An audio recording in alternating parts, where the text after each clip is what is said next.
Lonesome Dove by Larry McMurtry. Part 1. When Augustus came out on the porch, the blue pigs were eating a rattlesnake. Not a very big one.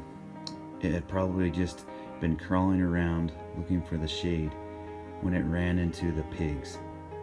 They were having a fine tug-of-war with it, and its rattling days were over. The sow had it by the neck, and the sout had the tail. "You pigs get," Augustus said, kicking the shout. "Head on down to the creek if you want to eat that snake." It was the porch he begrudged them, not the snake. Pigs on the porch just made things hotter, and things were already hot enough. He stepped down into the dusty yard and walked around to the spring house to get his jug. The sun was still high, sold in the sky like a mule. But Augustus had a keen eye for the sun, and to his eye the long light from the west had taken on an encouraging slant. Evening took a long time getting to Lonesome Dove, but when it came, it was a comfort. For most of the hours of the day and most of the months of the year, the sun had the town trapped deep in dust, far out in the chaparral flats, a heaven for snakes and horned toads, roadrunners, and stinging lizards, but a hell for pigs and Tennesseans. There was not even a respectable shade tree within 20 or 30 miles. In fact, the actual location of the nearest decent shade was a matter of vigorous debate in the offices. If you wanted to call a roofless barn and a couple of packed up corrals offices of the Hat Creek Cattle Company, half of which Augustus owned, his stubborn partner, Captain Woodruff Call, maintained that there was excellent shade as close as Pickles Gap, only 12 miles away, but Augustus wouldn't allow it. Pickles Gap was, if anything, a more worthless community than Lonesome Dove.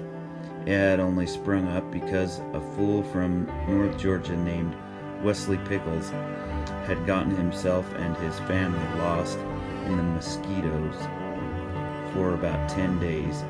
When he finally found a clearing, he wouldn't leave it, and Pickles Gap came into being mainly attracting travelers like its founder, which is to say, people too weak-willed to be able to negotiate a few hundred miles a mesquite thicket without losing their nerve.